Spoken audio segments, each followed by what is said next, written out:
በዚህ ዘመን ሐላሉና ሐራሙን ሳይሆን መለየት ሰው የፈለገው እንዴት አድርጌ ቆንጆ ገንዘብ አገኛለሁ ነው እንጂ ጭንቀቱ ሐላል ነው ሐራም ነው ብሎ የሚለየው አላህን የወደዱ ወደ አላህ የተቃረቡ ወንድሞችና እህቶች እንጂ መኪናው ከምንም ተገዛ ፎቁ ከምንም ተሰራ ዋናው ብሩ ይገኝ እንጂ ሐላሉ ነገር ብዙም አያሳስበው። ይህ ማለት ግን ብዙን ጊዜ የዘመን ሲባል ዘመኑም እንዳይጠፋ አላህ ያደረገው ዘመኑ ላይ ምርጥ ሰዎች ስላሉ ነው። ነብዩ አለይሂ ሰላቱ ወሰላም እንደነገሩን ሰዎችን ሁሉ ጠፋ ያለ ሰው መጀመሪያ የጠፋው እሱ ነው አሉ። ሰው ሁሉ ጠፋ አይባልም። እጅግ በጣም ደግሞ የቆሸሸ የሰው ሐቅ ኪሳቸው እንዳይገባ የሚፈልጉ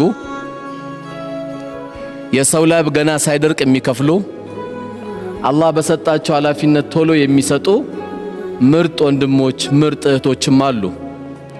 እነዚህ ሰዎች ሌሊትም ሲያለቅሱ የመጣን በላ ካለ አገሪቷ ላይ የመጣ በላ ካለ እንኳን ያጠፋሉ። ይህ ማለት አንዳንድ ነገር እዚህ መድረኩ ላይ ወንድሞች የሚሆን ማንም ዑለሞቻችን ሲያስታውሱ አንዳንድ ነገር ሲናገሩ ሁሉም ነገር ጨለመ ማለት አይደለም። በእርግጥም አልቃሻዎች አሉ። የሰው ገንዘብ መጠስ ታስቀምጥባቸው እንቅልፍ የሚያጡ ሰው ኩራት ለአላህ ብቻ የሚሰጥ ነው። ለዚህም ነው ነብዩ አለይሂ ሰላቱ ወሰላም لا يدخل الجنة من كان في قلبه مثقال ذرة من الكبر አሉ።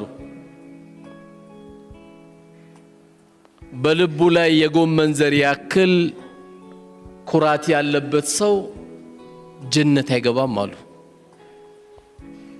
ሰሃቦቹ በጣም ተደናገጡና ያ ረሱላህ አሉ ሰለላሁ ዐለይሂ ወሰለም إن الرجل يحب أن يكون ثوب حسن ونعله حسن ሰውየው ቆንጆ ልብስ መልበስ ይፈልጋል። ሰውየው ቆንጆ ጫማ መልበስ ይፈልጋል። ይሄ ነው እንደ ኩራት አንቱ የአላህ መላእክተኛ ብሎ ጠየቋቸው። ላ ይሄ አይደለም። ለዚህ እንደው ምን አሏቸው? ኢነላህ ጀሚሉን ይحب الجمال አሏቸው። አላህ ቆንጆ ነው፣ ቆንጆ ነገር ነው የሚወደው አሉት። አላህ የሰጠን ጸጋ ማሳየት አላህ የሰጠን ውብ ነገር ማሳየት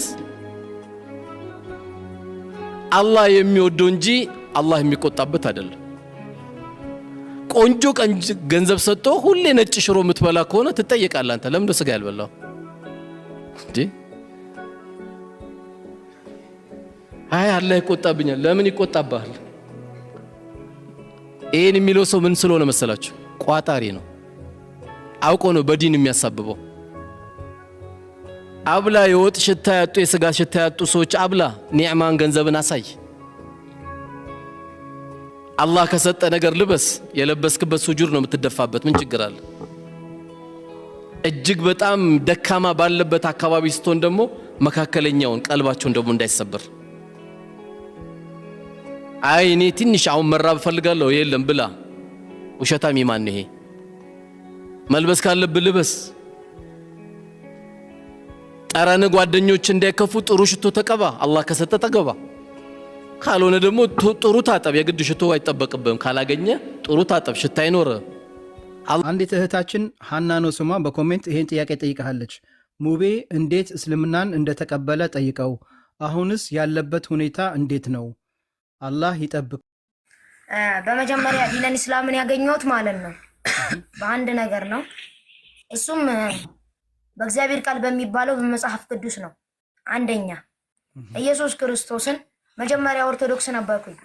መጀመሪያ ኦርቶዶክስ ሆኜ አብ ወልድ መንፈስ ቅዱስ ሶስት አምላክ እንዴት አንድ አድርጎ ማምለክ እንደሚከብድ ላሳያቸው። አብ እግዚአብሔር ነው ብለው ከሰየሙት፣ ወልድ ልጅ ነው ከተባለ፣ መንፈስ ቅዱስ አብሳሪ ነው ከተባለ፣ አንድ አድራጊ ነው ከተባለ ኦኬ የቱን ነው መቀበል ያለብኝ? አንድ አምላክ ነው ያለው ብለውኛል እኮ።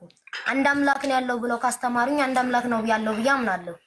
ግን ደግሞ ኢየሱስም አምላክ ነው ብለን ከተቀበልን ስሙን መድኃኔዓለም ብለን ይዘነው ስሙን መድኃኔዓለም ብለው በብዛት መድኃኔዓለም ተብሎ ነው በኦርቶዶክስ ምን የሚጠራው።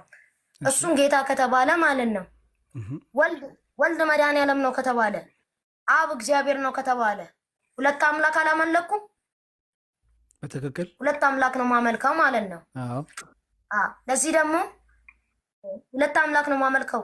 ለምንድን ነው ታዲያ ሁለት ማመልከው? አንድ አምላክን አላመልክም ወይ? ጴንጤ ሆኜ ብዬ ጴንጤ ሆንኩኝ። እሺ በዚህ ዛነቴ ጴንጤ ሆኜ ኢየሱስ ጌታ ነው ይላሉ።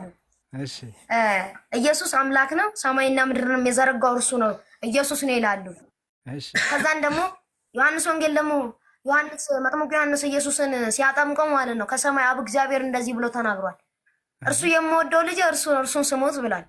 እሺ ከዛን ኢየሱስም መጽሐፍ ቅዱስ ላይ እኔ ሰው ነኝ ብሎ ተናግሯል። ዮሐንስ ወንጌል ላይ ገብታችሁ ማንበብ ትችላላችሁ ከፈለጋችሁ። ቦታውንም ነግራችኋለሁ ከፈለጋችሁ። እኔ ሰው ነኝ ብሎ ተናግሯል። ሰው የሆነን ሰው ዮሐንስ ወንጌል ምዕራፍ 17 ቁጥር 20 ላይ ይናገራል። ሰው መሆኑን ይናገራል። ኢየሱስ እኔ ነብይ ነኝ ብሏል ዮሐንስ ወንጌል ላይ።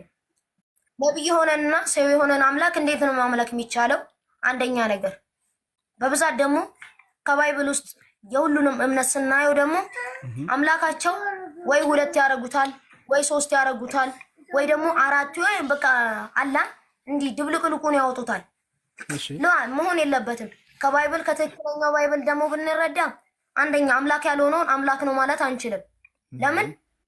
አንድ አምላክ ነው ያለው በሰማይም ያለ ከአርሽ ሁሉ በላያት ያለና የነበረ የሚኖርም ለዘላለም። በዲነል ኢስላም ብንመጣ ደግሞ ቁርአን ይናገራል ቁሉ አላሁ ሰመድ ለም የሊድ ወለም ዩለድ ወለም የኩን ለሁ ኩፉወን አሐድ። አላህ እኮ ቢጤም የለውም ሸሪክም የለውም፣ ከምንም ፈላጊ አይደለም፣ አይወልድም አይወለድም። ለእርሱ አንዳች ነገር ቢጤም የለውም ምንም የለውም። እኛ ወደ አላህ ልንጠጋ እንችላለን። አላህ ግን ወደኛ ሊጠጋ ፈጽሞ አይገባውም፣ አይፈልግምም። ለምን? ኤልሻዳይ ጌታ ነው፣ አዶናይ ጌታ ነው፣ ትልቅ ጌታ ነው አላህ ማለት ነው። እና አላህ ሱብሃነሁ ወተዓላ ካልወለደ ካልተወለደ ስንት ነው ታዲያ? አንድ ነው፣ ያለና የነበረም ነው። አዎ በሳይንቲስቶችም የተረጋገጠ ዲነል ኢስላም እውነት መሆኑን ሳይንቲስቶችም አረጋግጠውታል። ይሄንን ደግሞ ማለት ነው ማስረጃም አለን። አሁን እንደውም በቅርብ ቲክቶክ ላይ ሚዲያዎች ላይ በብዛት ተለቆ ነበረ። ሳይንቲስቶች ተመራምረው ጨረቃ ሁለት ቦታ ተሰንጥቃ ነበር። የነብዩ መሐመድ ሰለላሁ ዐለይሂ ወሰለም አላህ ሱብሃነሁ ወተዓላ ረድቷቸው ያሳያቸው ተአምር ነው። ጨረቃን ሁለት ቦታ አድርገዋታል። ይሄ ደግሞ ማለት ነው ዲነል ኢስላም ቁርአናችን ይናገራል።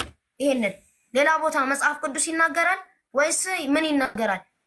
አይ ተአምራት የሰራ ሁሉ ጌታ ነው ብለው ሊቀበሉት ነው። ነብዩ መሐመድ ተአምርን ስለሰራ ጌታ ነው ብለን አልተቀበልነው፣ ሰው ነው። ለምን? ነብዩ መሐመድ ሰለላሁ ዐለይሂ ወሰለም ስለ አላህ አንድነትና ስለ አላህ ኻሊቅነት ስለ አላህ ትልቅነት ብቻ ነው እየተናገሩ የነበሩት እንጂ እኔ አምላክ ነኝ በእኔ መኑ ብለው አላስተማሩ። ኢየሱስም ቢሆን እኔ አምላካችሁ ነኝ በእኔ መኑ ብሎ አንድ ቦታ መጽሐፍ ቅዱስ ላይ እንኳን ከባይብል ብንጠቅስ የለም። እንደተማርነው እንደሌላም ህገ መሰረቱ የለም መጽሐፍ ቅዱስ ላይ ማለት ነው። ለዚህ ደግሞ እንዴት ነው ታዲያ ኢየሱስ ጌታ ነው ብዬ አምኜ ምን ለመቀበል ዝግጁ የሚያደርገኝ? ለዚህ ማለት ነው ኢየሱስ ሰው ነው ምን ጊዜም ሰው ነው ብለን እናምናለን እኛ ሙስሊሞች። ስለተሰቀለ ነው ስለተቀበረ ነው ሞትንም ድል ስላረገ ነው ብለዋል። ኢየሱስ ቁርአናችን ደግሞ እንደሚናገረው ወማ ሰለቡሁ ወማ ቀተሉሁ ወላኪን ሹቢህ ለሁ፣ አልቀበሩትም አልሰቀሉትም አልገረፉትም አስመሰለባቸው ይላል። ኢየሱስን መሳይ ነው የተሰቀለው። ኢየሱስን የመሰለ ኢየሱስ አርጓል በሚሉት ብቻ ነው እኛ ሙስሊሞች ከካፊር ጋር የምንመሳሰለው እንጂ በሌላ ነገር ምንም አንመሳሰልም። የኔ ጌታ እንዴት ሊሞት ይችላል? የኔ አምላክ እንዴትስ እኔን የፈጠረኝ ሰማይና ምድርን የዘረጋ ጌታ እንዴትስ ይሞታል? እንዴትስ ይቀበራል? እንዴትስ ይገረፋል? መሆን የለበትም። ይሄ አይምሮ ማታለል ነው የሚሆነው። ወላሂ ነው መላችሁ። ይሄ አላህ ከአሻንጉሊት ጋር መጃጃል እንደሚበዛው ሁሉ ይሄ ደግሞ ከአይምሮ ጋር መጃጃል ነው የሚሆነው። ለዚህ ደግሞ ማለት ነው እንደኔ ኢየሱስ ጌታ አይደለም ሰው ነው። በዚሁ አጋጣሚ ለነግራችሁ የምወደው ነገር ከባይብል ውስጥም ገብታችሁ ማንበብ ትችላላችሁ። ኢየሱስ ክርስቶስ ሰው ነው። ጌታ አይደለም። እርሱም ደግሞ ለጠፉ በጎች ለእስራኤል ቤት ብቻ ነው የተላከው። ማቴዎስ ወንጌል ምዕራፍ 15 ቁጥር 24 እኔ የተላኩ ለጠፉ በጎች ለእስራኤል ቤት ብቻ ነው ብሏል። ኢየሱስም የተላከው ለጠፉ በጎች ለእስራኤል ቤት ብቻ ነው። መጽሐፍ ቅዱስ እንኳን ይናገራል። ዓለምን ሁሉ ገዢ አንድ ነብይ ይመጣል ብሏል። እርሱም ከኔ በላይ ነውና እርሱን ስሙት ብሏል። ማን ነው ታዲያ? ነብዩ መሐመድ ሰለላሁ ዐለይሂ ወሰለም ለዓለም የተላኩ አላህ ሱብሓነሁ ወተዓላ ለዓለም የላካቸው ነብይ እሳቸው ብቻ ናቸው። ለዚህ ደግሞ ማለት ነው ማስረጃ አለን። እኛ ሙስሊሞች ነን፣ በማስረጃ ነው የምንንቀሳቀሰው። ሰላሙ አለይኩም ወራህመቱላሂ ወበረካቱ። ወአለይኩም ሰላም ወራህመቱላሂ ወበረካቱ። ማሻአላህ ማሻአላህ ማሻአላህ።